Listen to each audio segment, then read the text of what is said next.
Class start कर।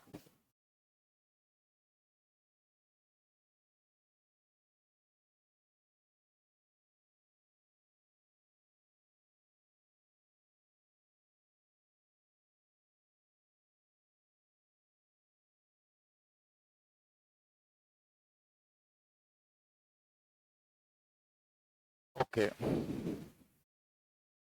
आज की जो क्लास है उसका अपना टॉपिक है सेल्फ कॉन्सेप्ट। बहुत अच्छा टॉपिक है, आपकी रियल लाइफ से भी जुड़ा हुआ टॉपिक है ये। बाकी जितनी भी शिक्षक भर्ती हैं उन सब में आता है आत्मसंपर्क, सेल्फ कॉन्सेप्ट।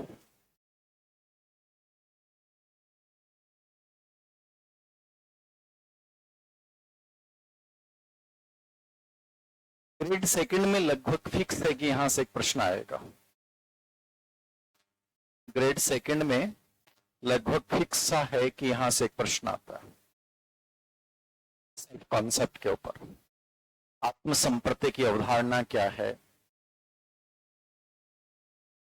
कल की क्लास में मैंने आपको कॉन्सेप्ट पढ़ाया था। कॉन्सेप्ट का मतलब होता है किसी चीज को हमने देखा और देखने के बाद उसकी इमेज हमने अपने दिल और दिमाग पे बना ली, ये तो कॉन्सेप्ट हो गया। सेल्फ कॉन्सेप्ट का मतलब होता है कि जब आप अपनी इमेज कैसे बनाते हो, आप अपने आप को किस रूप में देखते हो, वो जो प्रतिमा बनाते हो वो क्या कहलाता है, सेल्फ कॉन्सेप्ट। और जिंदगी में सेल्फ कॉन्सेप्ट का बहुत महत्वपूर्ण योगदान है। आपने किसी के बारे में क्या प्रतिमा बनाई है वो इतनी इंपॉर्टेंट नहीं है जितनी आप अपने बारे में कॉन्सेप्ट बनाते हो। यदि आपका अपना खुद का कॉन्सेप्ट कमजोर बना लिया, आपने हीन बना लिया, नकारात्मक बना लिया, तो आपकी जिंदगी में कुछ बचा ही नहीं, सब कुछ खत्म है। इसलिए इस टॉपिक का अपने आप में वैसे रियल लाइफ से भी बहुत महत्व है। एक साइकोलॉजी के स्टूडेंट होने के नाते आपको ये वैसे ही पता होना चाहिए कि सेल्फ कॉन्सेप्ट होता क्या है, सेल्फ कॉन्सेप्ट के अप्रोच क्या होते हैं, इसमें किन किन चीजों को हम शामिल करते हैं। तो कंप्लीटली एग्जाम पैटर्न के अकॉर्डिंग अपन पढ़ रहे हैं। सेल्फ कॉन्सेप्ट का जो सबसे पहले चर्चा की थी वो एक व्यक्ति हैं रेन डेस्कॉर्ट। रेन डेस्कॉर्ट ने सबसे पहले इसकी चर्चा की थी, किसकी, सेल्फ कॉन्सेप्ट की। लेकिन ये कॉन्सेप्ट को व्यवस्थित रूप से लाने वाला व्यक्ति जो था वो था विलियम जेम्स। कौन था? विलियम जेम्स एक बहुत इंपॉर्टेंट साइकोलॉजिस्ट है। इसकी कोई एक कॉन्सेप्ट नहीं है, इसके लगभग मनोविज्ञान के हर कॉन्सेप्ट में इसका योगदान है। ठीक है, इसकी किताब टॉक टू टीचर्स पहली मनोविज्ञान की किताब मानी जाती है। इसकी किताब प्रिंसिपल्स ऑफ साइकोलॉजी बहुत इंपॉर्टेंट है। इसने हर चीज पे वर्क किया है और इसकी बहुत सारी ह्यूमन साइकोलॉजी की बातें तो इतनी लोकप्रिय हैं जिनको अपने रियल लाइफ में अपन अप्लाई करते हैं। तो विलियम जेम्स इसके रियल में वास्तविक रूप से इसको व्यवस्थित रूप से लाने वाले आदमी है। लेकिन सर्वप्रथम चर्चा की यदि बात आएगी तो वो क्या आएगी, रेन डेस्कॉर्ट आएगा। क्या आएगा? रेन डेस्कॉर्ट ने सबसे पहले इसकी चर्चा की थी और स्पेशली इसका व्यवस्थित और वैज्ञानिक अध्ययन किसने किया है, विलियम जेम्स ने। दोनों प्रश्न लिख लो आप। रेन डेस्कॉर्ट ने आत्मसंपर्क की सर्वप्रथम चर्चा की है। रेन डेस्कॉर्ट ने आत्मसंपर्क की सर्वप्रथम चर्चा की है। रेन डेस्कॉर्ट ने आत्मसंपर्क की सर्वप्रथम चर्चा की।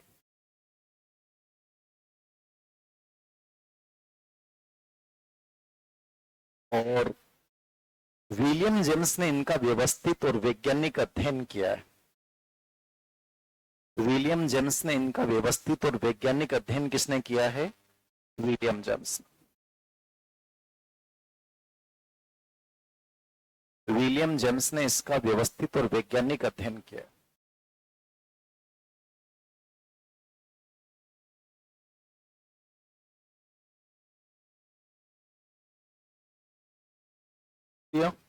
ओके, ये तो बेसिक प्रश्न है। सेल्फ कॉन्सेप्ट क्या है लिखना विलियम जेम्स के अनुसार। विलियम जेम्स के अनुसार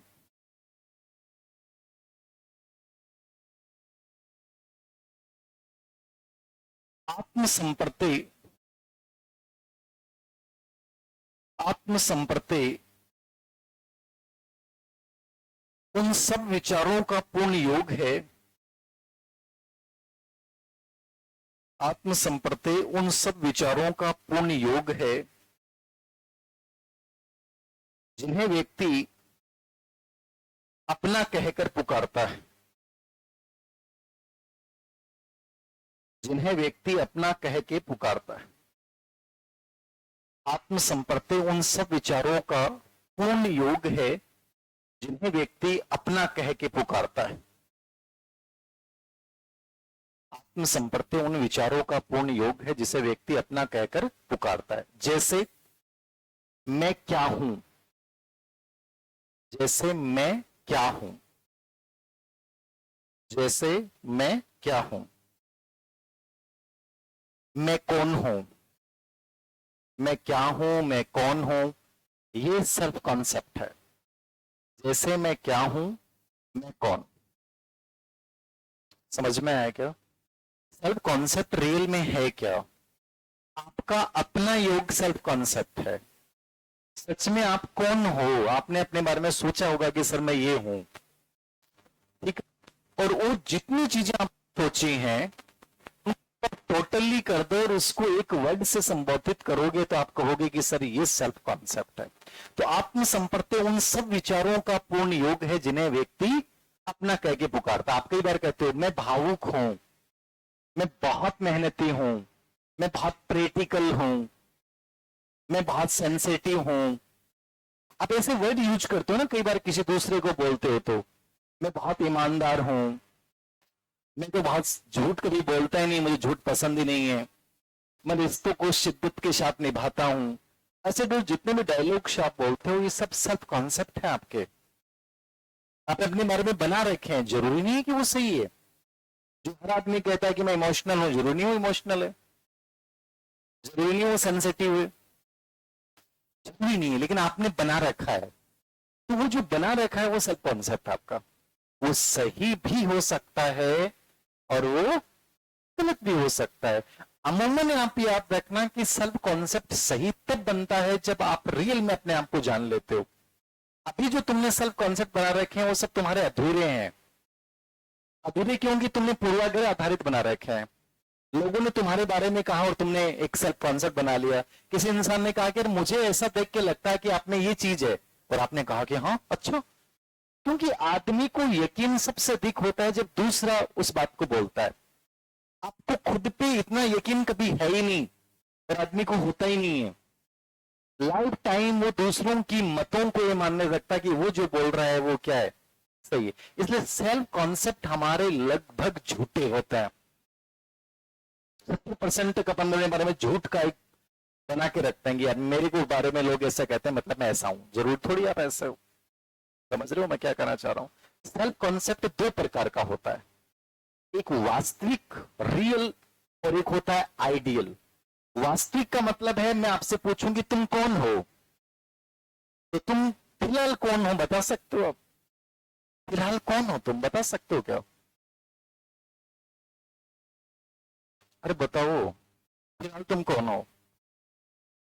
फिलहाल तुम कुछ भी नहीं हो ईमानदारी से। यदि तुम वास्तविक कॉन्सेप्ट तुमने बनाया है तो तुम्हारा फिलहाल का कॉन्सेप्ट ये है कि तुम्हारी अपनी आइडेंटिटी नहीं है। इस दुनिया भर की 10 करोड़ लोगों 10 करोड़ बेरोजगारों के बीच में तुम एक मामूली से बेरोजगार हो। ये तो है तुम्हारा रियल सेल्फ कॉन्सेप्ट। और मैं कह रहा हूं आइडियल सेल्फ कॉन्सेप्ट क्या होगा, तो तुम ये कह दोगे कि सर फिलहाल मेरी आइडेंटिटी नहीं है, लेकिन आफ्टर 1 ईयर मैं एक बहुत अच्छी जगह हूंगा, लोग मुझे जानेंगे। समझ रहे हो क्या कह रहा हूं? मैं अभी बैठा था, हमारे एक मित्र हैं ओम प्रकाश चौधरी जो आरएस हैं, तो बोले कि हमारा कोई जाट समाज का कोई सम्मान समारोह था, ये जो अधिकारी वगैरह हैं उन सबका मिलन प्रोग्राम था। तो बोले मैं जब गया तो मुझे अच्छा नहीं फील हुआ। मैंने कहा क्यों नहीं हुआ? तो वहां ऐसा लगा कि अपन कुछ है ही नहीं। वहां कोई आयुष बैठा है, कोई विधायक बैठा है, तो ऐसा लगा यार एक आइडेंटिटी ऐसी होनी चाहिए ना कि यार मैं वहां गया, वहां जाते सब लोग यूं देखने लगे, अच्छा अरे अरे आओ आओ। एक मैं बता रहा हूं तो क्या कहना चाह रहा हूं, मतलब एक आइडेंटिटी आपकी ऐसी होनी चाहिए कि आपको इंट्रोडक्शन नहीं देना पड़े। आप अमूमन जब जाते हैं तो आपको ये बताना पड़ता है, अच्छा आप, हाँ मैं, मेरा नाम यू है और मैं ई डिपार्टमेंट के मैंने हूं। तो वहां आपको ये अजीब सा फील होगा कि यार हाँ क्यों आए इस प्रोग्राम में, रहने देते ना, वहां जैसे थे छुपे बैठे तो बढ़िया है। वास्तविक आत्म संपर्क हमेशा रियल, आप यही बनाओ कि आप कुछ भी नहीं है, ये सच है, कुछ भी नहीं है आप। आदर्श आपका ये होगा, है कुछ नहीं सर, लेकिन ये तय बात है एक दिन लाइफ में कैसे मुकाम पे होंगे जहां दुनिया जानेगी कि मैं कौन हूं। ये आपका आइडियल सेल्फ कॉन्सेप्ट है। वो वास्तविक से वहां तक पहुंचने की एक यात्रा है जो तुम्हें पार करनी है। समझ में आ गए? सेल्फ कॉन्सेप्ट कितने प्रकार का? दो प्रकार का। कौन कौन सा? वास्तविक और आदर्श। लिख लो। आत्म संपर्क दो प्रकार का होता है, वास्तविक और दूसरा आदर्श।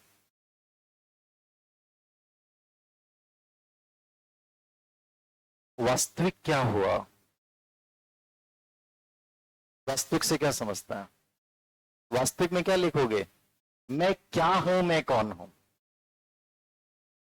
वास्तविक का मतलब क्या हो गया? मैं क्या हूं और मैं कौन हूं, ये वास्तविक है।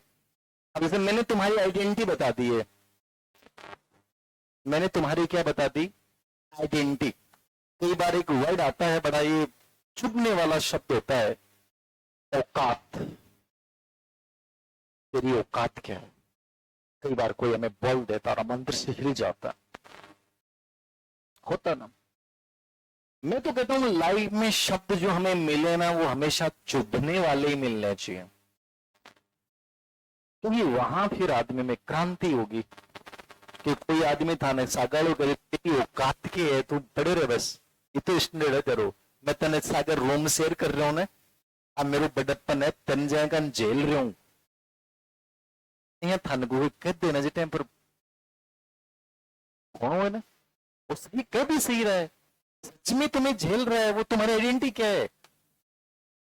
तुम उसको झेल रहे हो, वो तुम्हें झेल रहा है, दोनों बराबर, दोनों की औकात बराबर ही है, ज्यादा औकात नहीं है।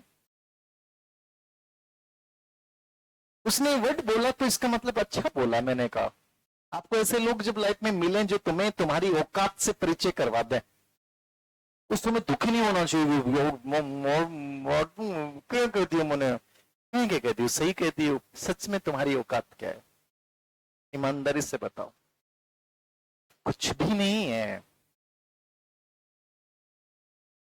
यहाँ तो कार्ड चेक करने वाला कार्ड चेक करता है, दो बार सुना देता है, मैं कार्ड लेके को नहीं भूल गए।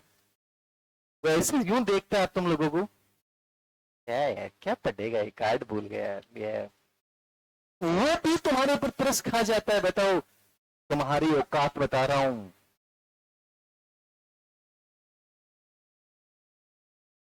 और तुम जब आए सीढ़ियों पे चढ़े तो एक दिन जब तुम हाथ में मिठाई का डब्बा लेके आओगे, उस दिन देखना वो पूछेगा तुमसे कार्ड चेक नहीं पूछेगा, वो मिलाएगा, लेके आएगा। रिस्पेक्ट होगा उसके दिल दिमाग में। समझ जाओ इन चीजों को, इन चीजों को चैलेंज के रूप में लो कि एक व्यक्ति जो यहाँ पे मेरा बंदा है, कोई भी है, आपको कार्ड चेक करते समय दो बातें सुना देता है, इसका मतलब वो तुम्हें ये एहसास करवा रहा है कि तुम्हारा स्टैंडर्ड फिलहाल क्या है। समझ जा करो। टेम्पो वालों के साथ 2 रुपए के लिए भीड़ लेते हो, वो तुम्हें करके कहाँ जाते हैं, वो तुम्हें तुम्हें बार बार एहसास करवा देता है तुम्हारी औकात क्या है। शॉपिंग मॉल में गए तुम और तुमने शॉपिंग कर ली, लास्ट टाइम बिल कटाने बैठे तो तुम्हारे पास 2,500 थे, तुमने जोश जोश में आके 4,500 का ले लिया। फिर तुम उठ के उस रुक रुक एक बार रुक भाई, रुक रहे, बिल मत बनाए। फिर उसमें सामान उठा उठा के वापस रख के आ रहे हो, बता रहा है तुम्हारी औकात क्या है। पीने का मन कर रहा है और अगले से पूछ रहे हो सस्ती वाली कौन सी है, बता थी। अगला ढोला मारू तो पकड़ा देता है कि ये ले, पी और आनंद ले रात का, इस मौसम में तुझे जो जितना मजा ये देगी और कोई नहीं देगी, वो कहेगा तेरी औकात के अकॉर्डिंग ये है।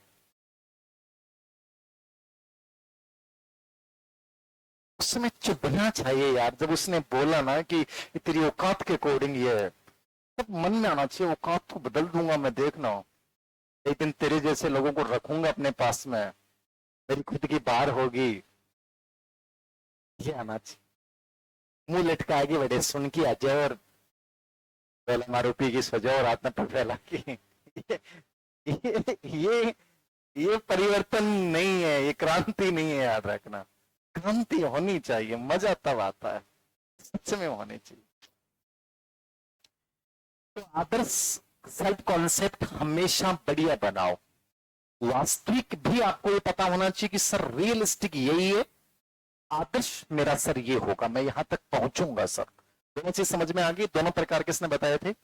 विलियम जेम्स ने। 2011 आरपीएससी सेकंड ग्रेड में एक परिभाषा पूछी गई थी इंसाइक्लोपीडिया ऑफ साइकोलॉजी के अनुसार। Encyclopedia of psychology,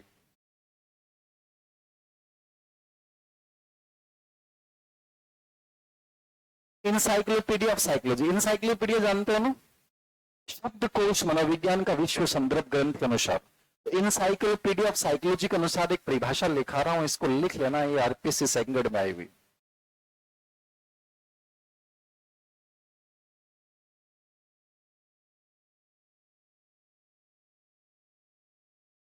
encyclopedia of psychology.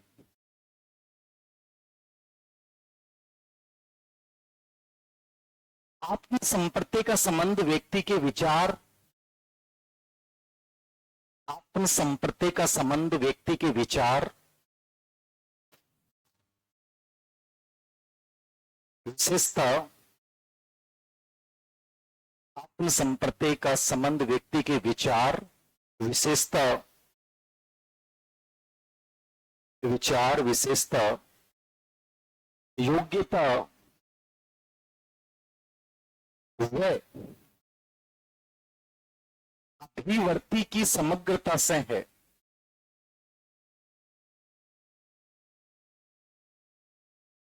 आत्म संपर्क का संबंध व्यक्ति के विचार, योग्यता, विशेषता व अभिवर्तियों की समग्रता से है। मतलब आप अपने बारे में लास्ट में जाके कंप्लीटली एक लाइन में थे बोलो कि मैं कौन हूं, वो सेल्फ कॉन्सेप्ट जिसमें आपके विचार आ गई, आपकी योग्यता आ गई, आपकी विशेषता आ गई, आपका नजरिया आ गया, उन सब का योग है सेल्फ कॉन्सेप्ट। ये किसने कहा है? Encyclopedia of psychology. अरे ये बात समझ में मैं क्या कहना चाह रहा हूं आपको? हल्का हल्का आ रहा है समझ में? बहुत बढ़िया बच्चों, अब आ जाओ आप।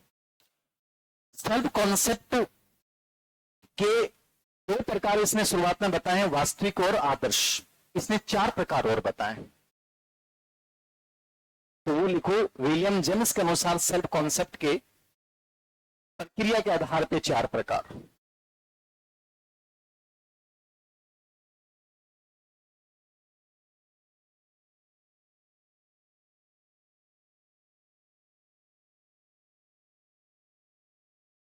ये विलियम जेम्स के अनुसार एग्जाम में प्रश्न पूछे तब बताना, याद रखना इन चीजों को। मैं जो बातें बोलता जा रहा हूं, समझाता जा रहा हूं, उनको कैच करना।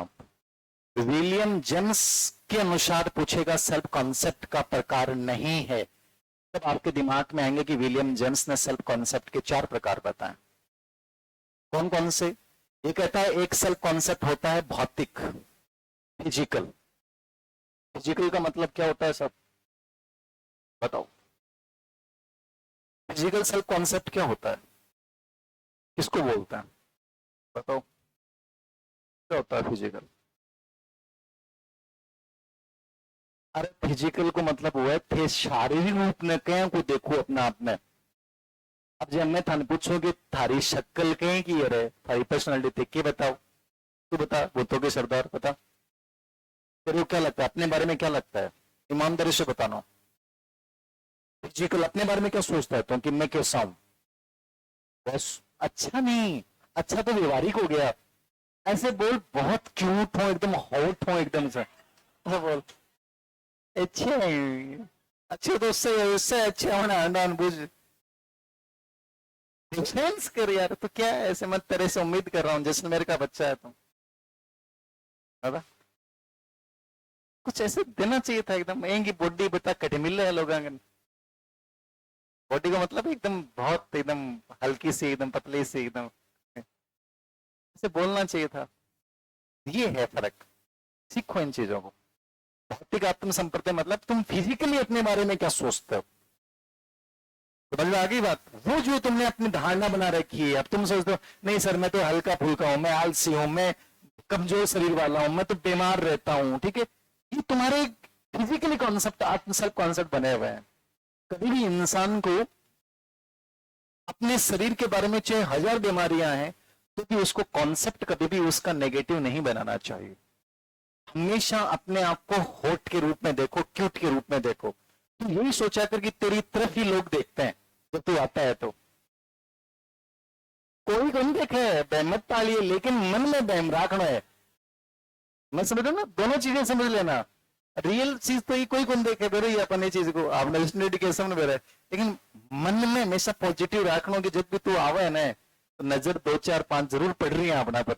मन में इससे क्या है, पॉजिटिविटी बढ़ेगी, तेरे कॉन्फिडेंस बढ़ेगा। तू मन में ये सोच ली कि नहीं सर ना हाथ ना साथ कोई देखे ना आगे नहीं, ठीक है ना, वो नेगेटिव है। तो फिजिकल हमेशा बढ़िया बनाओ। समझ में आ गया भौतिक आत्मसंपर्क। आप अपने शरीर के बारे में क्या धारणा रखते हो, फिजिकली आप अपने आप को सुंदर मानते हो, कैसा मानते हो, वो क्या है, मैं बदसूरत हूं, ये फिजिकल कॉन्सेप्ट है आपका। मैं सर बहुत खूबसूरत हूं, ये आपका फिजिकल सेल्फ कॉन्सेप्ट है। और इंसान को हमेशा अपने आप को बेहतरीन रूप में देखना चाहिए, स्पेशली फिजिकल में। यहां आपने चाहे कमियां हैं तो भी उन कमियों को दरकिनार कीजिए, ये बहुत जरूरी है। नंबर 2 पे तो ये अर्थ समझ में आना चाहिए। मैं बाकी इसके अंदर ज्यादा कुछ नहीं लिखा था। भौतिक के बाद में दूसरा है आध्यात्मिक, स्पिरिचुअल। स्पिरिचुअल सेल्फ कॉन्सेप्ट क्या होगा, आध्यात्मिक का मतलब क्या मानते हैं आप। रिलीजियस दृष्टिकोण यहां पे आ जाएगा, समझ रहे हो ना। आप में से कोई बच्चा कहेगी सर मैं नास्तिक हूं सर, मैंने सब चीजें आजमा के देखी है, भगवान होता ही नहीं है, साथ देता ही नहीं है, मैंने आज तक पता नहीं क्या क्या कर लिया, कुछ फर्क नहीं पड़ता सर। तो आपको आध्यात्मिक बन गया। अब जैसे मैं हूं तो मैं कहूंगा कि मैं बहुत आस्तिक हूं, मैं बहुत श्रद्धा रखता हूं, मुझे ईश्वर पे बहुत विश्वास है, ये मेरा आध्यात्मिक है। कोई नास्तिक है, कोई आस्तिक है, ठीक है, उसके रिलीजियस जो भी थॉट अपने बारे में वो धारणा बनाता है कि सर मैं ऐसा हूं, मैं भगवान को मानता जरूर हूं लेकिन मेरे से मंदिरों की भीड़ भाड़ में मुझे आना पसंद नहीं है सर, फालतू के व्रत वगैरह मेरे से नहीं होते हैं सर, ठीक है ना, मैं ये तीर्थ यात्रा वगैरह को मैं नहीं मानता सर। वो आपके सबके अपने सेल्फ कॉन्सेप्ट है, आपको क्या सही लगता है वो बना लो अपने बारे में, सबके अपने अपने होते हैं। नेक्स्ट, बाकी मनोविज्ञान ने कहता है हमेशा आस्तिक का बनाना चाहिए। किसका बनाना चाहिए, आस्तिक। 3 नंबर पे सामाजिक, सोशली आप कैसे हैं, सामाजिक। सामाजिक का मतलब आप में से कई बच्चे कहते हैं सर मैं बहुत सोशल हूं सर, मैं लोगों के लिए जीता हूं सर, कोई मुझे मेरे गांव का व्यक्ति जयपुर आ जाए तो मैं भाग खड़ा होता हूं, उसकी बहुत हेल्प करता हूं, मैं उसके लिए पूरा दिन कोचिंग क्लास सबको छोड़ देता हूं, ये सोशली आपका है।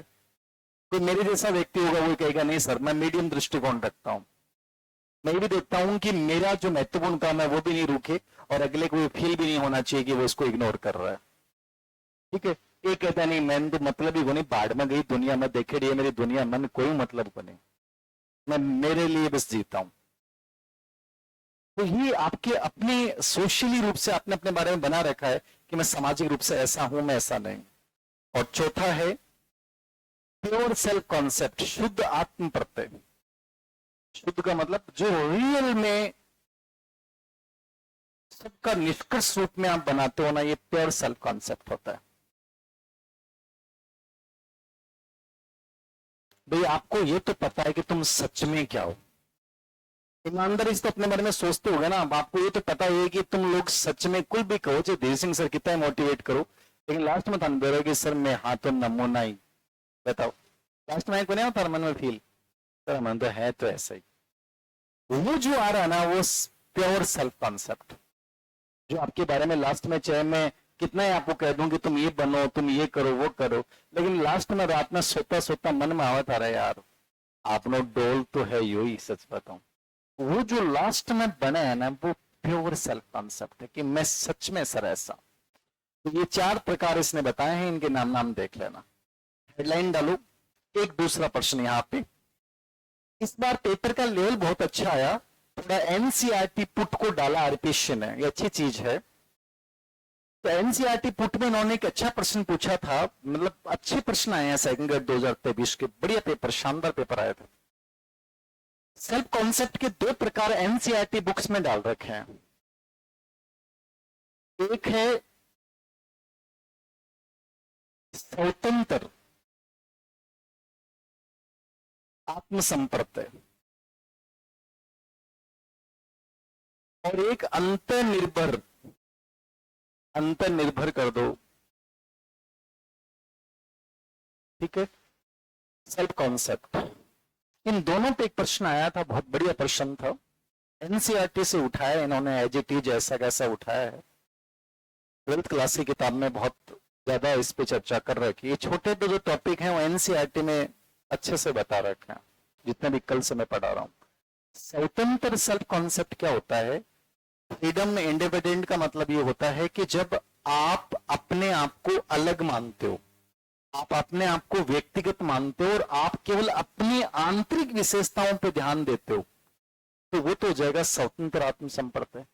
और अंतर्निर्भर का मतलब है कि आप अपने आप को परिवेश से जोड़ते हो, दूसरों के साथ रिलेशनशिप की बात करते हो, दूसरों पे डिपेंडेबल हो तुम, दूसरों के साथ मतलब अंतर्निर्भरता तुम्हारी है, तो वो क्या कहलाएगा?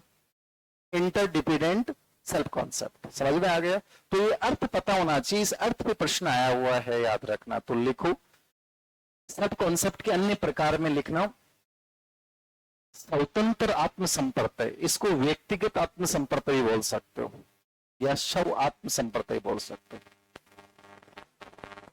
व्यक्तिगत भी बोल सकते हो।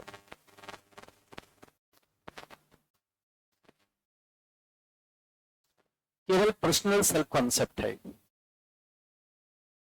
व्यक्तिगत कह दो, शव कह दो, स्वतंत्र कह दो। इसमें 2 लाइन लिख लेना ऊपर वाले में। इसमें व्यक्ति अपनी आंतरिक योग्यताओं और विशेषताओं पर बल देता है, इसमें व्यक्ति अपनी आंतरिक योग्यताओं और विशेषताओं पर बल देता है, इसमें व्यक्ति अपनी आंतरिक योग्यताओं तथा विशेषताओं पर बल देता है, अपनी आंतरिक योग्यताओं तथा विशेषताओं पर बल देता है।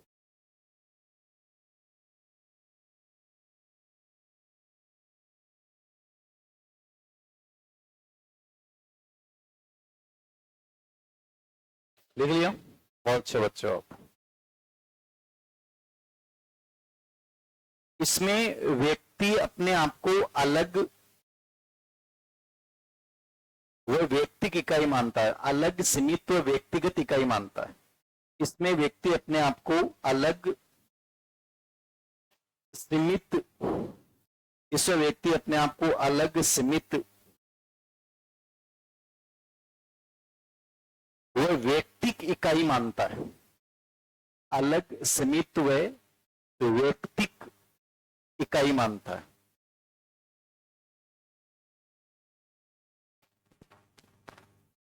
व्यक्तिक अलग व सीमित इकाई मानता है, मतलब वो अपने आप तक सीमित है, बाकी से कोई मतलब नहीं है उससे।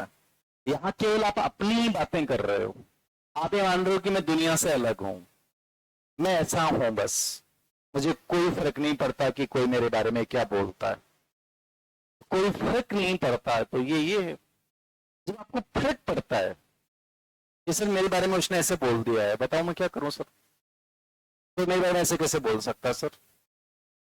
परिवेश जब प्रभावित करे, परिवेश के साथ रिलेशनशिप की बात हो, दूसरों में निर्भरता हो, सामाजिक संबंध, तो ये सब चीज जो सामाजिक रूप से चीजें आ जाती है ना, वो क्या हो जाएगा? अंतर्निर्भर हो जाएगा। इसको सामाजिक सेल्फ कॉन्सेप्ट बोल सकते हो, सोशल भी बोल सकते हो। तो लिख लो इसमें, अंतर्निर्भर में क्या होता है?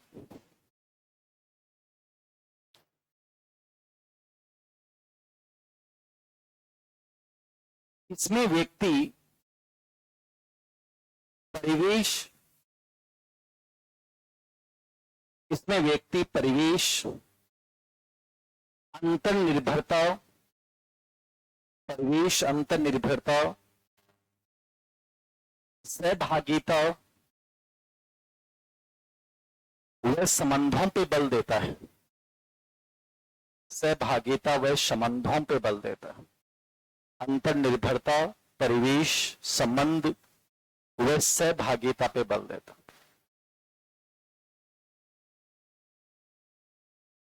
याद रख, ये लेटेस्ट प्रश्न था इस बार का। 3-4 प्रश्न आए हैं इस बार सेकंड ग्रेड में। 3-4 पेपर हुए थे ना जीके के अकॉर्डिंग, सब में एक प्रश्न सेल्फ कॉन्सेप्ट से हो गया यहां से सरकार।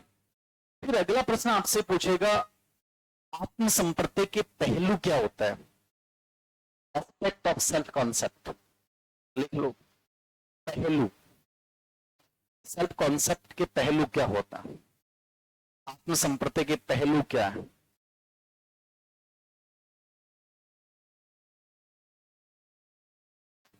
पहलू, 4 पहलू होते हैं। सेल्फ कॉन्सेप्ट मतलब एक प्रकार से पहलू बोल दो या मूल्य, चरण बोल दो आप। ये सेल्फ कॉन्सेप्ट के 4 चरण, स्टेप्स क्या है। तो ये स्टेप्स भी हैं, चरण भी हैं। सेल्फ कॉन्सेप्ट बनेगा कैसे। सबसे पहले सेल्फ कॉन्सेप्ट बनता है जब आप अपने आप को कैसे देखते हो। यद्यपि दूसरे कैसे देखते हैं उससे भी सेल्फ कॉन्सेप्ट प्रभावित होगा, ये मान के चलिएगा, लेकिन मुख्य पे किससे बनेगा, शुरुआत किससे होगी, सेल्फ परसेप्शन। आप अपने आप को किस रूप में देखते हो, ये हमेशा पहला एस्पेक्ट होता है इसका।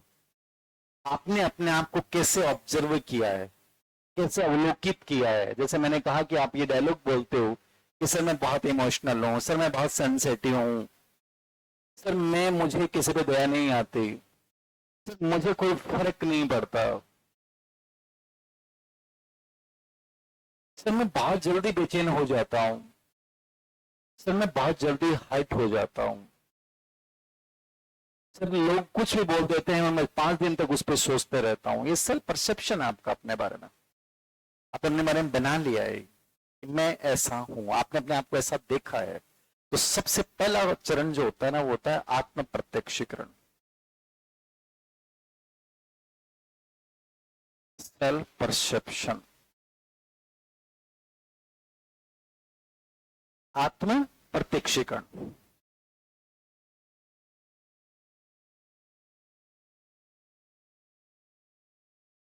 कैसे देखते हो आप अपने आप को। पहला स्टेप हमेशा आत्म प्रत्यक्षीकरण से प्रारंभ होता है। तुमने अपने आप को किस रूप में देखा है। ये मैंने हमेशा आपको बोला है कि आप अपने आप को हमेशा अच्छे रूप में देखो। अच्छे रूप में देखना आप में आशावादिता को बढ़ाता है, आपके सेल्फ रेस्पेक्ट के स्तर को बढ़ाता है। आत्म प्रत्यक्षीकरण के बाद दूसरा आता है आत्मचिंतन।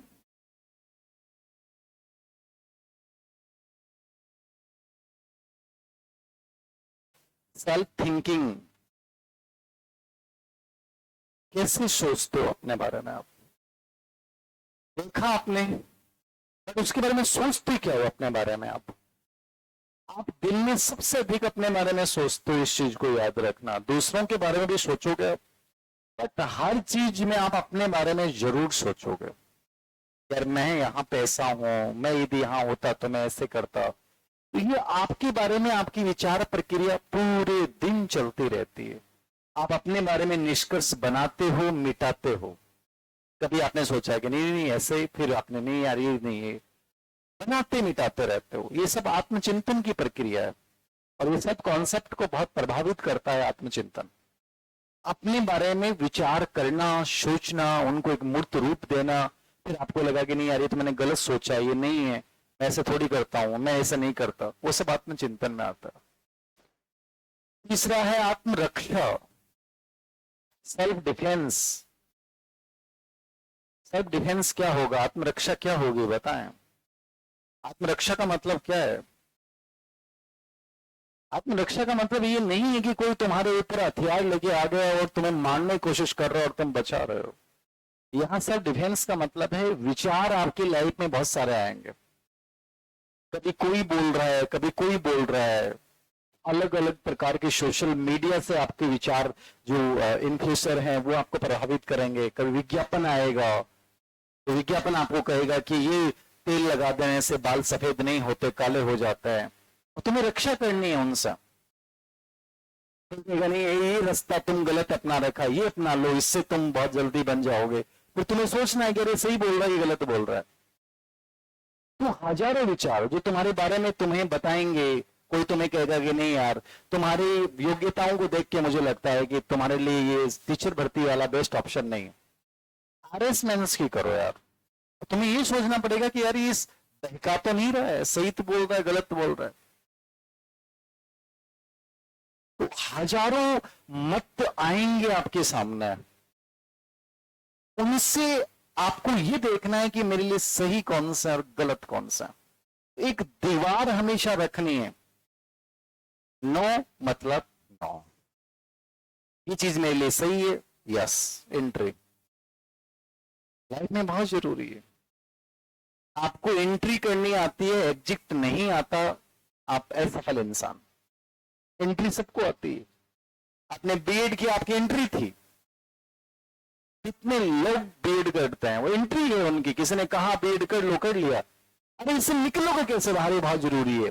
तो निकलना नहीं जान रहे हो तो फेल हो रहे हो तुम। निकलने का मतलब क्या है, ये जब घुसे हो तो इसके अकॉर्डिंग देखो कि मेरी रियल योग्यताएं ऐसे हैं, मेरे लिए बेस्ट ऑप्शन है, मैं अच्छा करूं। नहीं कर पा रहा, बाहर निकलिए।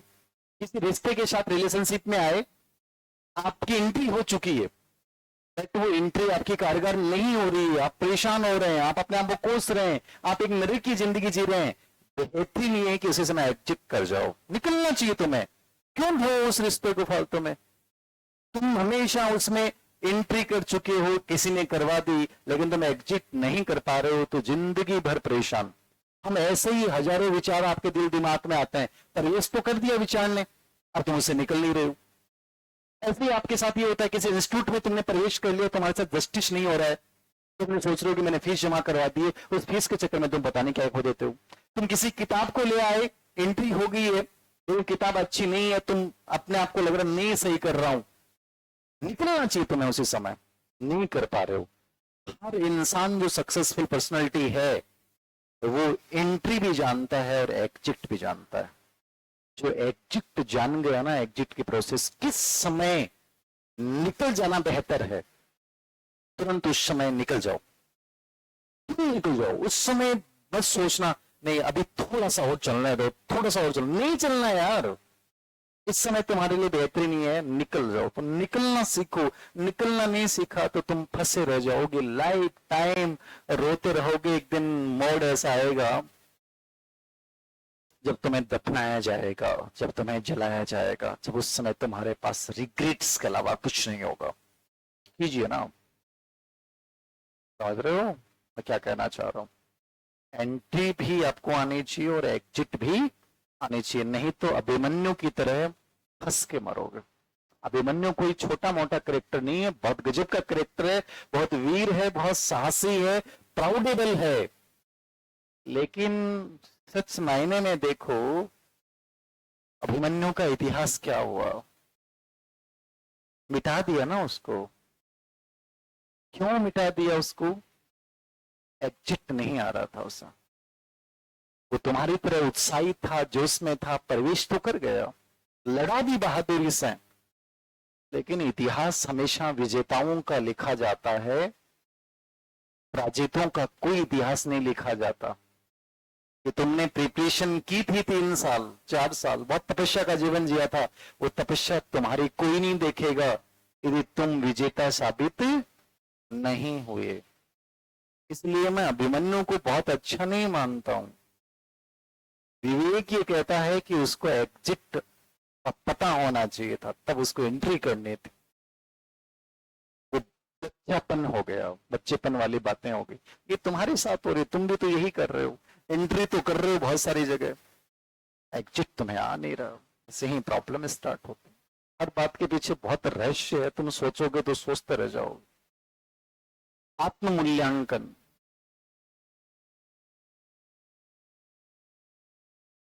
आत्मूल्यांकन क्या है साहब? हमेशा आपके बारे में निर्णय, डिसीजन लो लास्ट को। आत्मूल्यांकन ये है अपने बारे में डिसीजन लेना कि मेरे लिए ये सही है, मैं वास्तव में ऐसा हूं, मेरे लिए बेहतरीन चीज है, ये आत्मूल्यांकन है। यानी जहां डिसीजन प्रोसेस शामिल हो गई ना अपने को लेकर, वो आत्मूल्यांकन होता है। तुम डिसीजन नहीं ले पाते हो, डिसीजन नहीं है तो सेल्फ कॉन्सेप्ट कभी अच्छा बनेगा नहीं, नेगेटिव सेल्फ कॉन्सेप्ट बना पड़ेगा, एक बाहरी आवरण आप में जीते जाओ क्या मतलब? आत्ममूल्यांकन हमेशा करो। पहले ये 3 प्रोसेस होंगी। आत्मरक्षा की, गलत विचारों से अपने आप को बचाया, और गलत विचारों से, गलत लोगों से अपने आप को बचाने के बाद तुमने लास्ट में आत्ममूल्यांकन किया कि सच में मैं ऐसा हूं और मेरे लिए बेटर चीजें हैं और मुझे यहां ये करना चाहिए, ये आत्ममूल्यांकन है। तो डिसीजन है ये लास्ट में। 4 पहलू हैं, इसको याद रखना। हेडलाइन डाली, आत्मसंपर्क की प्रकृति, आत्मसंपर्क से युक्त व्यक्ति की विशेषता। दोनों लाइन लिख सकते हो आप। पर्सन जो अभी आरपीसी सेकंड ग्रेड में आया वो ये आया है, सेल्फ कॉन्सेप्ट से युक्त व्यक्ति के विशेषताएं क्या होती हैं। और आप इसको ऐसे पूछ सकते हैं, सेल्फ कॉन्सेप्ट की प्रकृति कैसी है, नेचर कैसा होता है, बताओ। आप तो इमेजिन कीजिए, मैं आपको कह रहा हूं कि सेल्फ कॉन्सेप्ट से युक्त व्यक्ति कैसा होगा। आप कैसे देखते हो सेल्फ कॉन्सेप्ट से युक्त व्यक्ति में ये चीजें होंगी, बताओ क्या क्या हो सकता है? बोलो, फटाफट बोलो, बताओ क्या क्या होगा, बताओ। तो वो को नहीं हुआ है देवियों, मैं तुम्हें कह रहा हूं कि तुम्हें किसी लड़के से शादी करनी है, ओके? उसमें सेल्फ कॉन्सेप्ट गजब का होना चाहिए। क्या देखोगी तुम उसमें? वो बहुत काल्पनिक है। क्या सेल्फ कॉन्सेप्ट का अभाव है या सही है उसमें? वो विनोदी स्वभाव का है, हंसी मजाक करता रहता है, क्या सेल्फ कॉन्सेप्ट है उसमें? वो यथेष्ट लक्ष्य रखता है, यथेष्ट लक्ष्य बनाता है पागलों की तरह। क्या तुम उससे शादी करोगी? नहीं करोगी, वेरी गुड। वो हमेशा स्टैटिक रहता है, स्थिर रहता है। क्या करोगी थी के साथ? बताओ। मैं थोड़ी पूछ रहा हूँ, ना डला रहे कौन करा में ठीक ही बात कर रहे हो, मैं ही ना हूं कौन करा में तो मुझको दे रही कौन मैं तो अन चॉइस पूछ रहे हूँ देवियन। आपने तो तक लगेगी तो लाई जाएगी ना, अपन चॉइस को पूछे वो बता। अपन चॉइस ऑप्शन ही को नहीं आप आपलो ऑप्शन तो बंद रखो, अपन तो ना डाला नहीं कोनी जय को मिल जाना सिस्टम वो बढ़िया है, ठीक है ना? तुम विश्वास रखना है कि जो मिल है वो बहुत बढ़िया मिले, गजब मिले। अपन ज्यादा सोचना ही को नहीं। हाँ देवियन पूछ रहा हूँ, बोले समारी होते तो एकदम से लाइव जाए मत थाने फोटो ही दिखा रहे हूँ जाना कोई है। बताओ, एक माइंड में चीजों को इमेजिन किया करो कि रियल में सेल्फ कॉन्सेप्ट का मतलब ये है। सेल्फ कॉन्सेप्ट का मतलब ये होगा, सेल्फ कॉन्सेप्ट जिसमें बनेगा आत्मसंपर्क से युक्त व्यक्ति होगा, वो हमेशा याद रखना पूर्णता चाहेगा। ये पहला प्रश्न आया सेकंड ग्रेड में। सेल्फ कॉन्सेप्ट जिसमें होगा वो अधूरा नहीं होगा। जिस तुम्हें मैं कहता हूं कि तुम अधूरा जीवन जी रहे हो, तुम संपूर्ण कहीं भी नहीं हो। मैं फिर कह रहा हूं, तुम संपूर्ण कहीं भी नहीं हो। तुम पढ़ाई में संपूर्ण नहीं हो, तुम जब मस्ती करने जाते हो वहां संपूर्ण नहीं हो, तुम जब घर जाते हो तो तुम्हारा मन करता है मैं घर जाऊं, मम्मी पापा के पास जाऊं, लेकिन वहां पे तुम मुंह लटकाए जाते हो और एक दिन बाद बेचैन हो जाते हो और वहां से अधूरे भाग के आते हो। तुम जब खाना खाते हो तुम अधूरे होते हो, तुम क्लास में बैठते हो तुम अधूरे होते हो। समझ रहे हो मैं क्या कहना चाहता हूं? सेल्फ कॉन्सेप्ट से युक्त व्यक्ति हमेशा हर चीज में पूर्णता चाहता है। जब वो पिएगा तो भी मस्ती में पूरी पिएगा, वो झूलेगा। फिर वो तुमने कहा एक ढोला मारू थी ना, ठीक है, डोला मारू मिला के पानी आधो पियो और आधो फेंकी और बाद में भागता हांड रहे की डोला मारू पी, बताओ टेंशन हो रही है अब क्यों वो मत पियो भाई। क्लास में तुम जब बैठे हो, क्लास में आने से पहले अब बादल हो रहे हैं, बारिश हो जाएगी तो भीग जाऊंगी तो रब आ रहा है, छत्तर कोने में कन ऊपर जाए टप टप हुई, बारिश हो रही है, पड़ न जाए और डब्बा डब्बा और तो क्या, पूरा अधूरापन है तुम्हारा। जब तुम एग्जाम देने जा रहे हो इस अधूरेपन के साथ जाते हो, मैं गुरुजी में फेल होगी तो मैंने प्रश्न नहीं आया, तो ये पूर्णता नहीं है, अधूरापन है तुम्हारा। शादी के तुम फेरों में बैठ रहे हो, हाथ पकड़ रखा है अगली ने, लेकिन तुम्हें लगता है तत्व को नहीं रहे यार, वो कहते कोई चक्कर तो नहीं रेड है पहला, तो वहां तुम्हारा अधूरापन। जिंदगी की हर एस्पेक्ट में अधूरापन जब आने लग जाता है तो जिंदगी बर्बादी की तरफ जाती है। और सेल्फ कॉन्सेप्ट ये चाहता है हमेशा हर जगह संपूर्णता, जिस जगह हो वहां पूरा, तो बस कभी पार्टी मत करना, दोस्तों के साथ जाना मत, जा गए तो खो जाना कंप्लीटली, उस पल को जी लेना, फिर बेफिक्र हो जाना, बेपरवाह हो जाना, वो पूर्णता है। पढ़ रहे हो, किताब उठा ली, तो फिर ये मन में नहीं आना चाहिए कि यार मेरे दोस्त मस्ती कर रहे हैं, वो कहीं जम के पी रहे हैं, वो आज ये कर रहे होंगे, मैं क्यों नहीं कर रहा, नहीं, उस समय उस किताब में खो जाना। जब एग्जाम देने जा रहे हो तो इस पूर्णता के साथ जाना कि मैं बहुत बेहतर करने वाला हूं, और सच में बेहतर करने वाला हूं। जब किसी रिश्ते को निभा रहे हो तो इसी शिद्दत के साथ निभाना। ये है सेल्फ कॉन्सेप्ट से युक्त व्यक्ति की विशेषता। इस शब्द में बहुत गजब की चीजें हैं, मैं डिस्कशन करूं तो 1 घंटे कर सकता हूं पूर्णता शब्द के ऊपर। पहली विशेषता क्या है कि आत्मसंपर्क से युक्त व्यक्ति हमेशा क्या चाहता है, पूर्णता चाहता है। अधूरापन नहीं चाहिए सर मुझे, ये आधा आधा ये चीज नहीं, मुझे पूर्णता चाहिए सर। जिस जोन में हो उसको पूरा जीवो, फिर बहुत जरूरी। लाइफ का नेतार्थ बताया मैंने भी, तुम्हारे थोड़ा बहुत भी पल्ले पड़ रहा है तो ये क्लासें नहीं है, लाइफ चेंजिंग क्लासें हैं, समझ जाओ तो। नंबर 2, यथेष्ट लक्ष्य रखता है। बहुत गजब की बात बोली मैंने,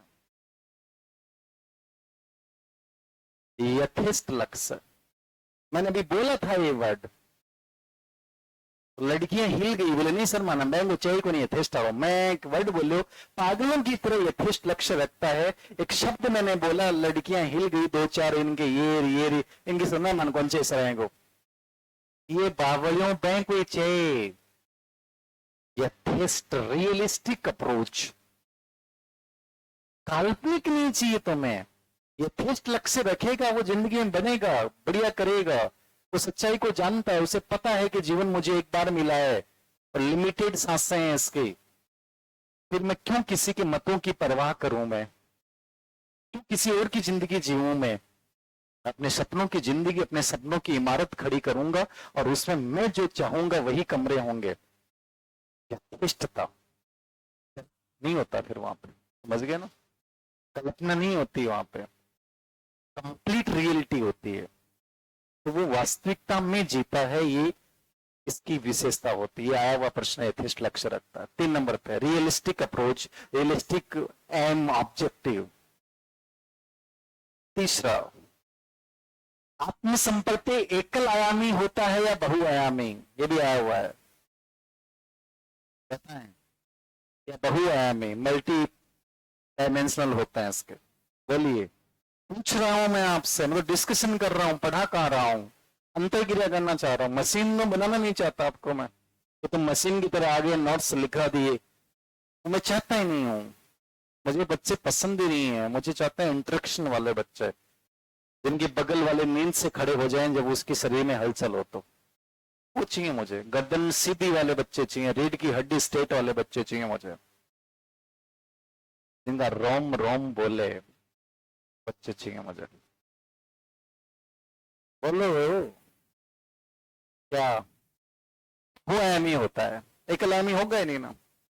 जिंदगी एकल होती नहीं है, मैंने कहा एकल आयाम में जिंदगी चलती नहीं है, जिंदगी के बहुत सारे आयाम है, समझ रहे हो ना।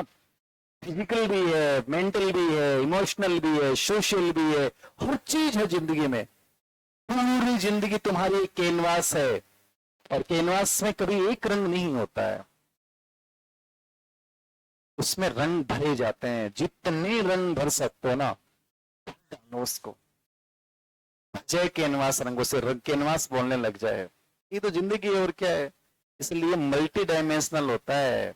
अभी मैंने जो 4 पहलू बताए ना, वो इसलिए तो बहुआयामी है, इसलिए वन डायमेंशनल नहीं होता, क्या होता है, मल्टी डायमेंशनल होता है, बहुआयामी। नेक्स्ट, आत्म संपर्क से युक्त व्यक्ति व्यवस्थित होता है, ये भी आया हुआ है, ऑर्गेनाइज्ड होता है वो। बहुत गजब की बात बोल रहा हूं, समझ में आ रही हो तो। ऑर्गेनाइज्ड का मतलब, व्यवस्थित का मतलब क्या है, ऑर्गेनाइज्ड का मतलब समझ रहे हो क्या आप, व्यवस्थित का मतलब समझ रहे हैं क्या आप।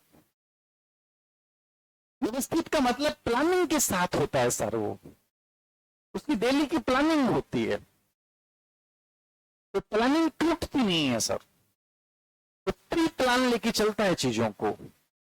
इसलिए मैंने कहा एक शब्द यूज किया, ऑर्गेनाइज्ड होना, एक अव्यवस्थित होना। तुम लोग अव्यवस्थित हो, तुम्हें कोई भी आदमी और एक बात बोल के जाता है और तुम्हारी दिनचर्या को खराब करके चला जाता है, अव्यवस्थित हो।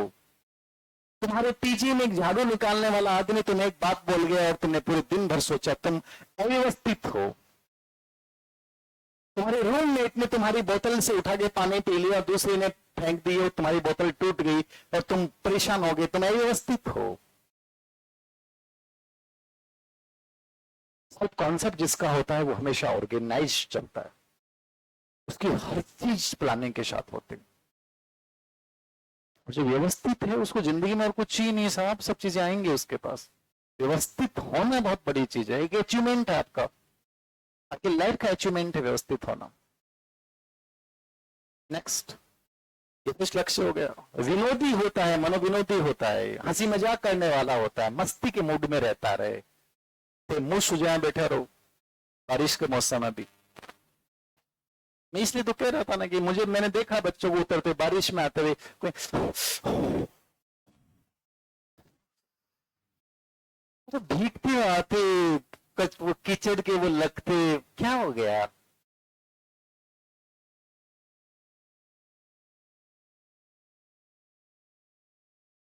हर चीज को एंजॉय किया जा सकता, लाइफ लाइफ हंसने की तो है, रोने के लिए तो मिली नहीं। आदमी को रोना सिर्फ बचपन में पैदा होता है तभी रोना चाहिए, फिर उसके बाद जिंदगी भर उसको जहां भी मौका मिले हंसना चाहिए। सेल्फ कॉन्सेप्ट से युक्त व्यक्ति हमेशा मनोविनोदी होता है और उसको मनोविनोदी लोग पसंद भी होता है। और लिख लेना, मनोविनोदी, हंसी मजाक करना। और बताओ और क्या होता है, यही होता है इसमें विशेषताएं, इसको याद रख लेना। आत्म संपर्क को प्रभावित करने वाले कारक, एक कुछ चीज और लिखना, एक लाइन और लिखना इसमें, आत्म संपर्क से युक्त व्यक्ति की विशेषताओं में। आत्म संपर्क से युक्त व्यक्ति की विशेषताओं में, आत्म संपर्क से युक्त व्यक्ति में लिखना, व्यक्ति में आत्मसम्मान, सेल्फ रेस्पेक्ट होगा। आत्मसम्मान जानते हो कि कोई बच्चा बता सकता है, सेल्फ रेस्पेक्ट को परिभाषित करें तो किस रूप में करेंगे आप, सेल्फ रेस्पेक्ट को किस रूप में परिभाषित करेंगे आप। सेल्फ रेस्पेक्ट आपका समग्र आकलन होता है, आप जो है ना उसका समग्र आकलन सेल्फ रेस्पेक्ट होता है। आपने कोई चीज अपने बारे में बेहतरीन बना रखी है लेकिन कोई तुम्हें तोड़ के चला गया, तोड़ने का मतलब मैंने वही चीज बोला कि किसी ने आपको बुरा भला कह दिया, जिसने किसने तुम्हें तुम्हारी औकात के बारे में बोला, तुम्हारे सेल्फ रेस्पेक्ट को तोड़ के चला गया। यही कहता है कि जिसमें सेल्फ कॉन्सेप्ट अच्छा होगा वो आत्मसम्मान उसमें भरपूर होगा, जिसमें आत्मसम्मान भरपूर होगा उसका उपलब्धि भी प्रेरणा गजब का होगा, जो चीजें जुड़ी हुई रिलेवेंट है। इसलिए मैंने आपको कई बार बोला है कि लाइफ में किसी के सामने बार बार मत झुकना, वो तुम्हें हमेशा झुका देगा। बार बार झुकने का मतलब, कोई तुम्हें चोट कर रहा है और तुम हर बार हंस के टाल रहे हो, वो बहुत नुकसानदेह है फ्यूचर के हिसाब से।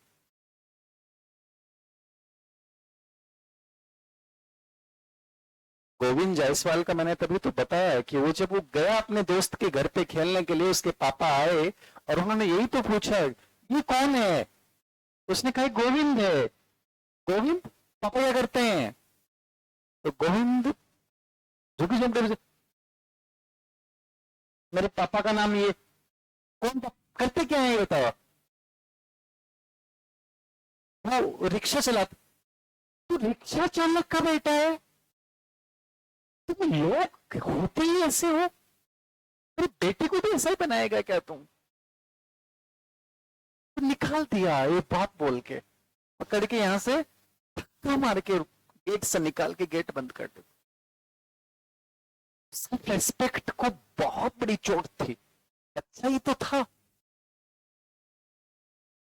लेकिन टीचर से जब पूछा कि सर सर ऐसा क्यों किया उन्होंने, तब उसे बताया तो वो उसके लिए लड़ा है फिर जिंदगी भर। उसके लिए जूतों की दुकान पे काम किया है, उसके लिए उसने ट्यूशन पढ़ाया है। मैं आपको ये हमेशा बोलता हूं कि चेतन पार्ट टाइम नौकरी करनी पड़े, लेकिन घर का जितना आप बात बोल देना कि मेकन खर्चों को नहीं है, संभाल पढ़ा दे तन, उस दिन तुम्हारा सेल्फ रेस्पेक्ट पे सच में चोट लगनी चाहिए। करोगे तो बड़ा बनोगे, कोई फर्क नहीं पड़ता तुम पार्ट टाइम जॉब कर रहे हो सर, कोई फर्क नहीं पड़ता, बड़े बनोगे। लेकिन याद रखना, और तुम एक बार कहते पापा प्लीज एक बार और न कि पापा तो मैं तो अकेले तो बैठा हूं, मत झुका करो बार बात पे, मत झुको, खत्म हो जाओगे अंदर से, सच बोल रहा हूं। सेल्फ रेस्पेक्ट आपके निष्पादन के स्तर को बढ़ाता है। सेल्फ रेस्पेक्ट अच्छा है मतलब लाइफ में कभी आत्मसंदेह पैदा नहीं होगा। आत्मसंदेह कब पैदा हुआ? जब सेल्फ रेस्पेक्ट में चोट हुई और तुम झुक गए, तुमने पैर पकड़े, अंकल प्लीज प्लीज अंकल मुझे खेलने दो, मेरा बहुत अच्छा दोस्त है, प्लीज अंकल मैं कोई गलत काम नहीं करूंगा प्लीज। गोविंद जायसवाल नहीं रोया साहब, नहीं गिड़गिड़ाया साहब। वो उसकी पिक्चर देखना, गोविंद जायसवाल आईएएस की, आप देखिए हो तो आप देखना, उसमें सेल्फ रेस्पेक्ट बहुत जोरदार है। आप जितनी बड़ी कहानियां पढ़ोगे, सेल्फ रेस्पेक्ट जिनका अच्छा रहा है वही बड़े बने हैं। और ये मैं क्लास में इसलिए, कोई बच्ची मेरे पास आती है और वो कहती है सर मैं बहुत गरीब हूं सर प्लीज मेरी मदद करो ना, मैं उसको हमेशा बोलता हूं पता नहीं कितनी बार तुम्हें झुकना पड़ेगा, और झुकोगी तो पता नहीं कितनी बार तुम्हारा शोषण होगा। आपका संदेह पैदा होने लग जाता है, फिर आदमी लगता है नहीं मैं हुई है कि मेरी किस्मत ही है कि मुझे यहां भी कहना पड़ रहा है, उसको भी कहना पड़ रहा है, घर वालों को भी कहना पड़ रहा है, तो आदमी फिर संदेह युक्त हो जाता है। तो इसलिए सेल्फ रेस्पेक्ट जिसमें है उसमें संदेह नहीं होगा, उसका आत्मसम्मान बहुत अच्छा होगा, वो क्रियाशील ज्यादा होगा। ये आत्मसम्मान से विशेषताएं किताब में मैंने डाल रखी है इस टॉपिक में, मैं यहाँ केवल आपको एक समझाना चाह रहा हूं।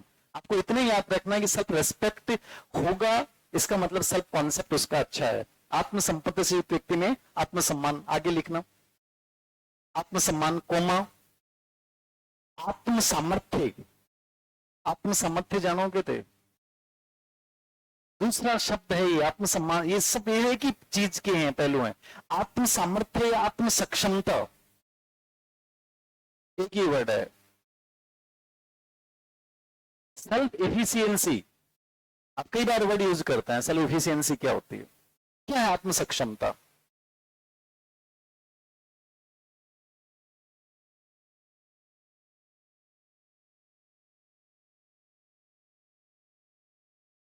मेरे पास एक फोटो आई व्हाट्सएप पे, किसने भेजी मुझे नहीं पता, उसमें सामान पैक था, एक रूम का दृश्य था, और एक बच्ची का एक लाइन थी कि सर आपके कहे अनुसार मैंने तय कर लिया है और मैंने अपने आत्मसम्मान को बरकरार रखने के लिए हर उस रिश्ते को छोड़ के, और सर मैं अपने आप को बनने के लिए निकल चुके हूं।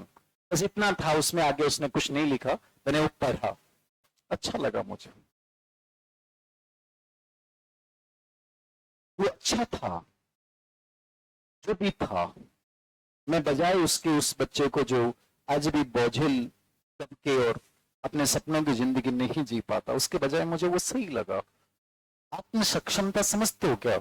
आत्म सेल्फ इफिशियंसी ये कहती है कि मैं अपने जीवन के परिणामों को मैं खुद नियंत्रित कर सकता हूं, कोई दूसरा नियंत्रित नहीं कर सकता। ये सेल्फ इफिशियंसी है। और तुम लोग हमेशा ये मानते हो कि सर दूसरे बनाएंगे, सर आप कर दो ना, सर आप मेरी हेल्प कर दो ना। मुझे कोई बच्चा ये मैसेज करता है, व्हाट्सएप यूज कर रहा है, नेट यूज कर रहा है, सर आप ये कर दो ना मेरे लिए।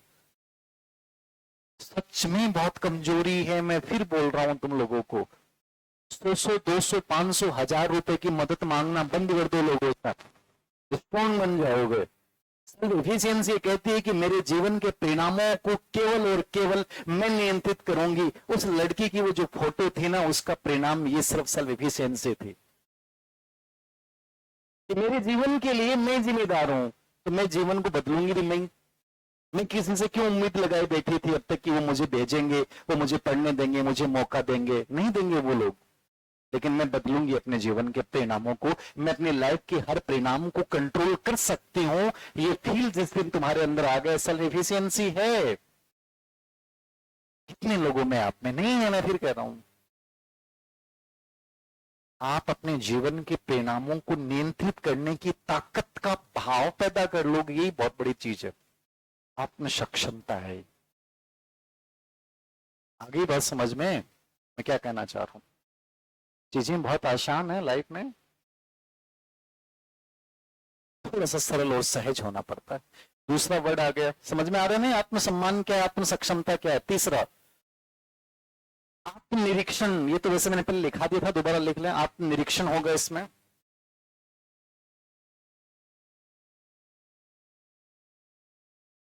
आत्मचेतना होगी।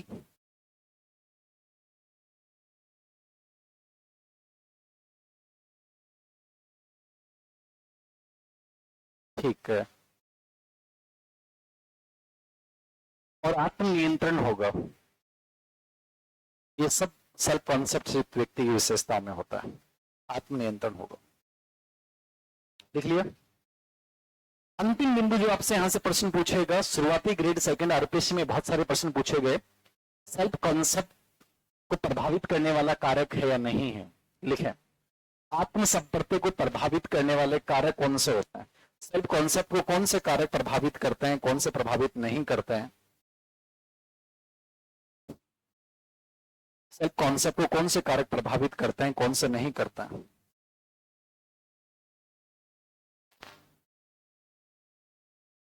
इजी सा बिंदु है, रटना मत। शुरुआती 5 बिंदु बार बार एग्जाम में पूछे गए। सेल्फ कॉन्सेप्ट को प्रभावित करने वाले कारकों में पहला कारक है संज्ञान, कोग्निशन।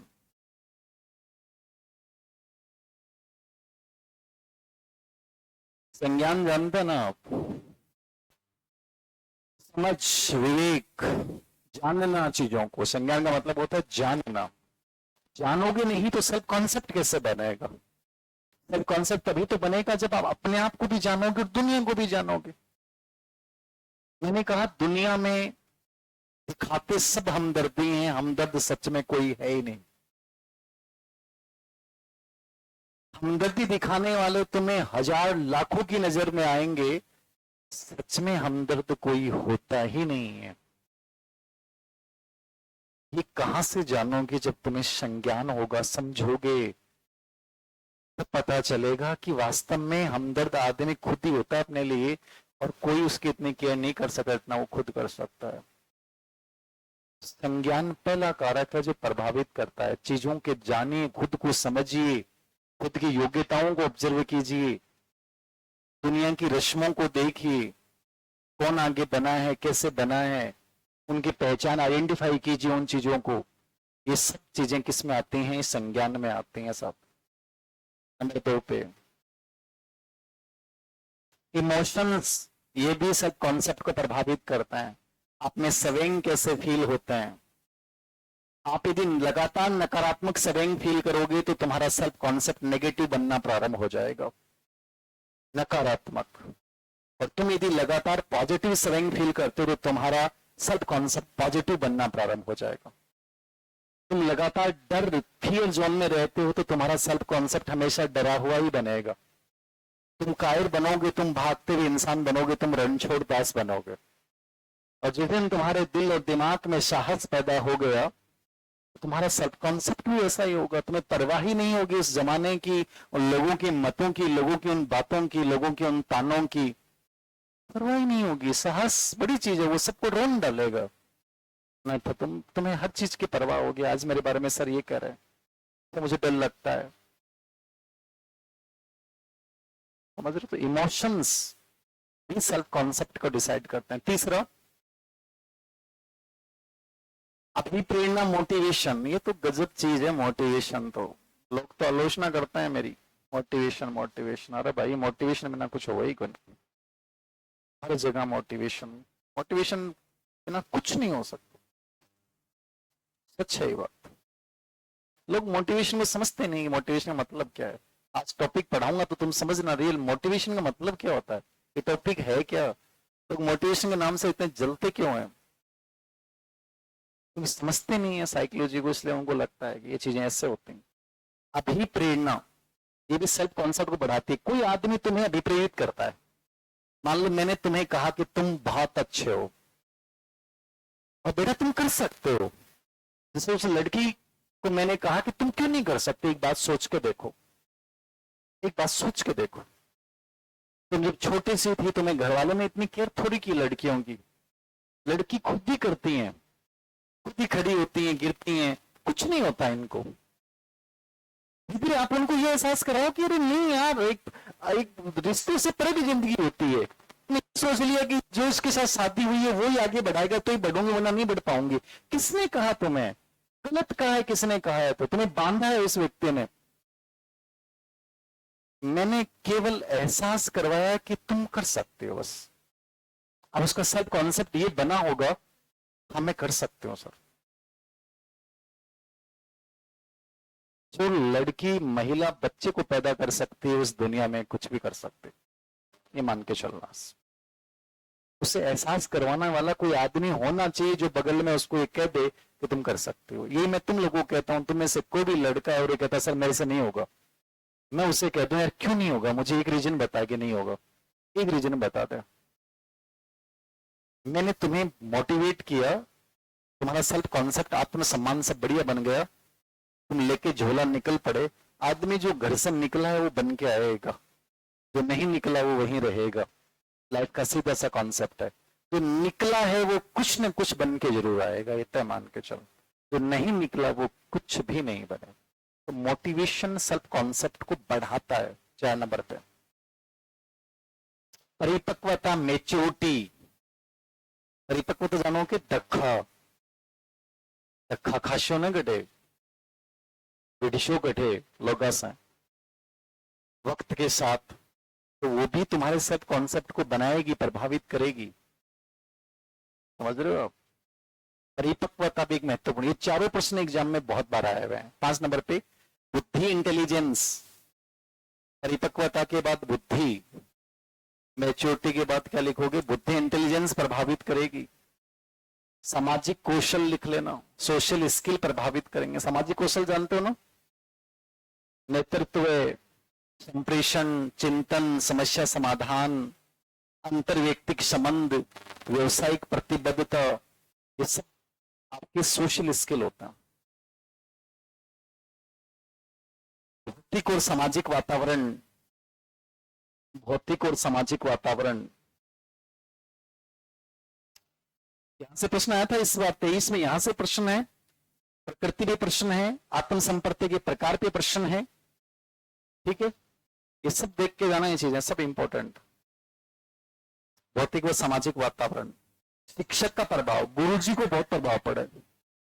गुरु थाने कहेंगे मिल जिंदगी गवाना जानियो भी तो भी थारो सेल्फ कॉन्सेप्ट बिगाड़ के भी जा कर, बना के भी जा कर, तो मेरे जाएंगे मिल जाना बिगाड़ भी दे।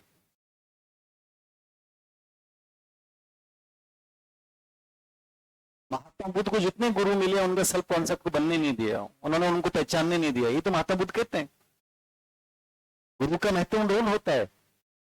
लेकिन महात्मा बुद्ध को गुरु ऐसे मिले जिन्होंने उनको ऐसी शिक्षा दी जो सेल्फ कॉन्सेप्ट को पहचानने में सक्षम ही नहीं थे। उनकी मेच्योरिटी ने उनके अंदर कहती है अंत चेतना पैदा की कि भाई जिंदगी इस ज्ञान की प्राप्ति यूं नहीं हो सकती।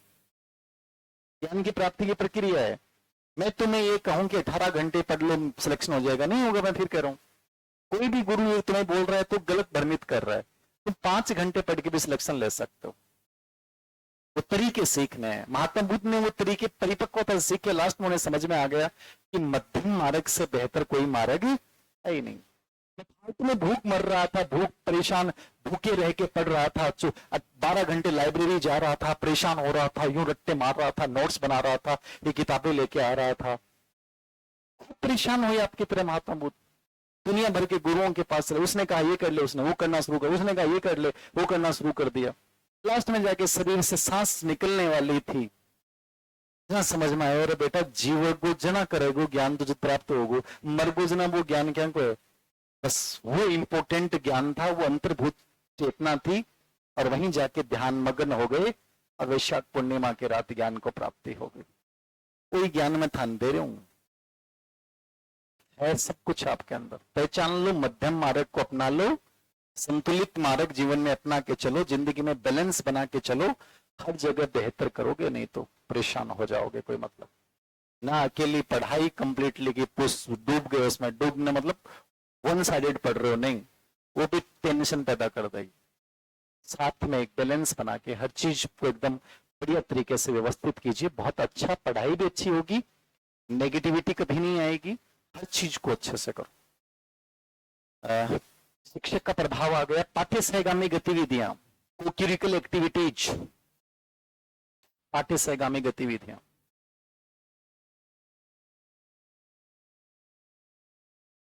अभिवर्ती एटीट्यूड, ये भी प्रभावित करता है। अभिवर्ती, रुचि, आकांक्षा, ये सब प्रभावित करेंगे।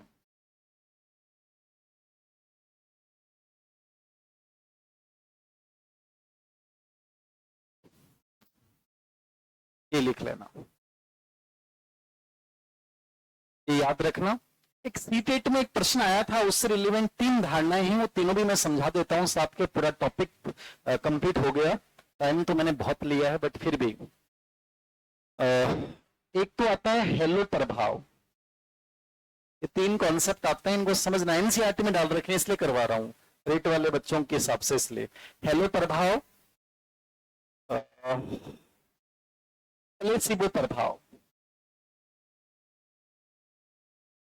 प्लेसिबो प्रभाव और रिसेंसी प्रभाव।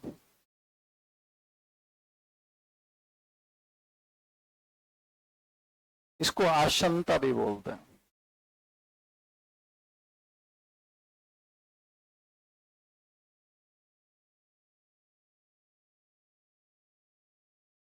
रिसेंसी प्रभाव, 3 प्रभाव हैं, तीनों को समझना।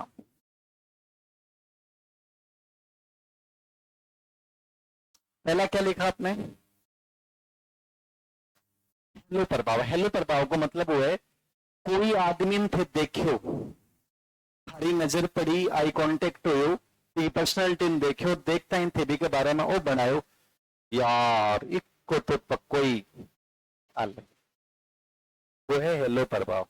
तुम तो जाने ही को नहीं, तुम बातचीत करी को नहीं, इंटरेक्शन था रही को नहीं, लेकिन देखते हैं थे बना लियो कि यार 100% मल्लिक की दो को देख लीजिए, ये कुछ चक्कर 100% चल रही है, वो है हेलो प्रभाव। आप ई भाव में जीवे, आप कोई देखता ही वही सोचा, कल छोटा अपने रिस्पॉन्स अगर आप देखता ही बना लिया, वो आपने एक धारणा बन जाए। समझ रहे हो?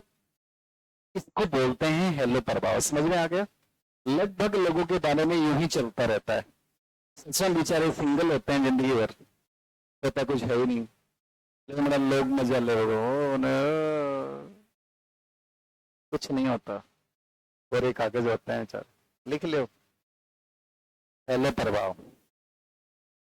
किसी व्यक्ति के व्यवहार व्यक्तित्व को देखकर, किसी व्यक्ति के व्यवहार व्यक्तित्व को देखकर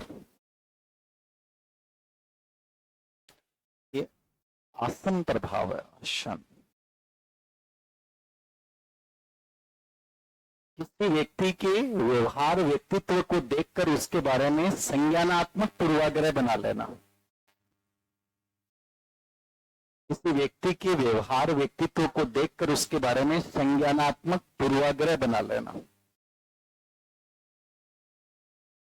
ये हेलो प्रभाव। हेलो, कैसे हैं आप? बढ़िया। मैं उसके बारे में पूछ रहा हूं जिसको अपने देखा तो अपने मन ही मन में सोचा, सिर्फ हमारी हाय हुई थी उसके साथ, और ऐसे करने के साथ ही आपने उसके बारे में पता नहीं क्या क्या इमेजिन कर लिया, सोच लिया। वो सब क्या होता है? हेलो प्रभाव। नंबर 2 पे प्लेसिबो प्रभाव क्या होता है? प्लेसिबो क्या है? कोई आदमी से मिलता ही थारो भारी चेंज हो, थारो मूड खराब हो, जोरदार हो। और थारी लाइफ में कोई आदमी है, कोई मुलाकात है, वो मिलियो मिलता है, थारो मूड एकदम जोली जोली हो। अरे मन गया आज तो सर जाऊंगा, गड्ढे गड्ढा देख लीजिए। खराब मूड अचानक से पॉजिटिव मूड बन गया, प्लेसिबो प्रभाव। समझ गई? अरे मैं थाने गोली देती हूँ, कौन सी? प्लास्टिक वाली। रबड़ वाली नहीं, प्लास्टिक वाली। बताओ क्यों में बीच बीच में कई बार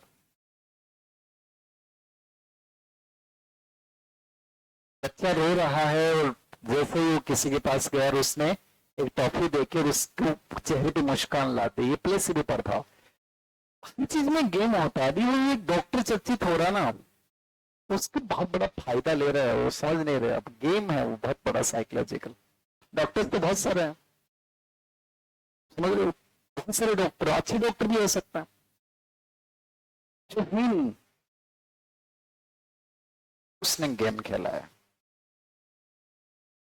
तो वीडियो शूटिंग करवाता है, डॉक्टर पता नहीं होता, वो मरीज या वो इंजेक्शन लगाते और कुछ करते हैं। अच्छा व्यवहार और भी डॉक्टर करता है। उसने हर बच्चों के वीडियो शूट करवाए, लुगाएं के पीछे बन, अरे देख रहे कहेंगे बल्ले माले गोलू को है ना, बात करेगा। वो बहुत साइकोलॉजिकल गेम है।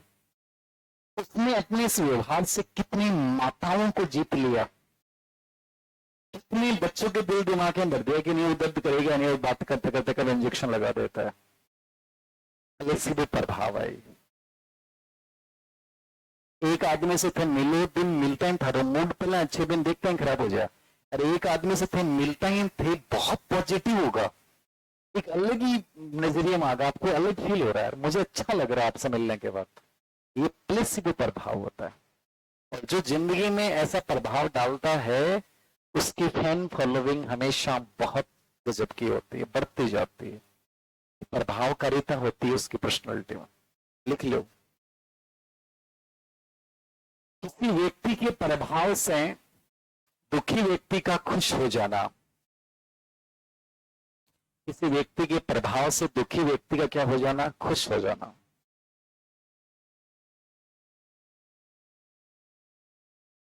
किसी व्यक्ति के प्रभाव से दुखी व्यक्ति का क्या हो जाना? खुश हो जाना।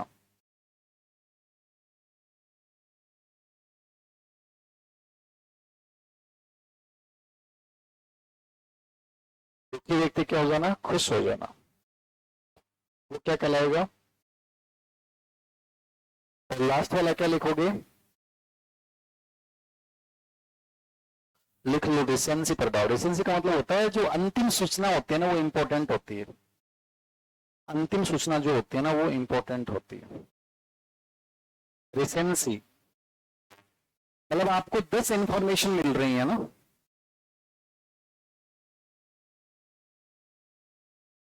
10 इंफॉर्मेशन मिल रही हैं, और उन 10 इंफॉर्मेशन में से एक इंफॉर्मेशन आप पे सबसे ज्यादा प्रभाव डालेगी। कौन सी?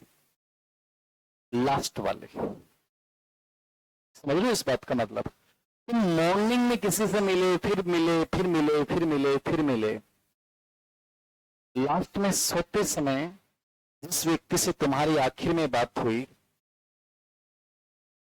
वो तुम्हारे पे जितना प्रभाव डालेगा वो दिन वाले सब दब जाएंगे। इसलिए हमेशा याद रखियो कि जगह को जिससे ज्यादा हुआ है वो रात में 11, 11:30, 12 बजे लास्ट टाइम बिक के साथ एक बार बात करे वो के साथ सबसे इंपॉर्टेंट कौन हो?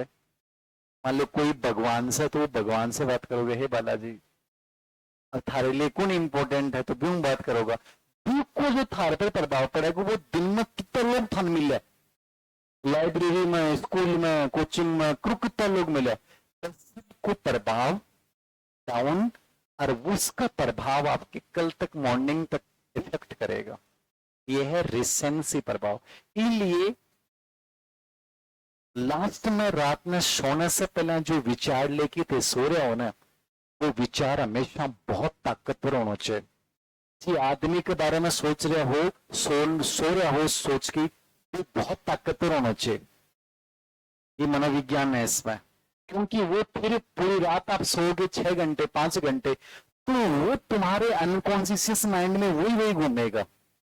चेतन मन में जो चीज आ गई वो उसको क्या बना देगी? ताकतवर बना देगी। इसलिए रात में जब बात करो ना कोई से, तो सबसे पावरफुल जो आपको सबसे पसंद है उससे करना, जहां से आपको बहुत पॉजिटिविटी आती है। ये मेरी बात नोट करना, इसको मैं क्या कहना चाह रहा हूं। और थे थारे रूममेट है, कोई भगत न जाएंगी बेकार एकदम, अरबियों लड़ती लड़ती रात में पड़पड़ागी, ठीक है ठीक, रात में चित्र मन डर बा घुमायु, धीरे धीरे थारे लाइफ ने बा कंट्रोल करेगी।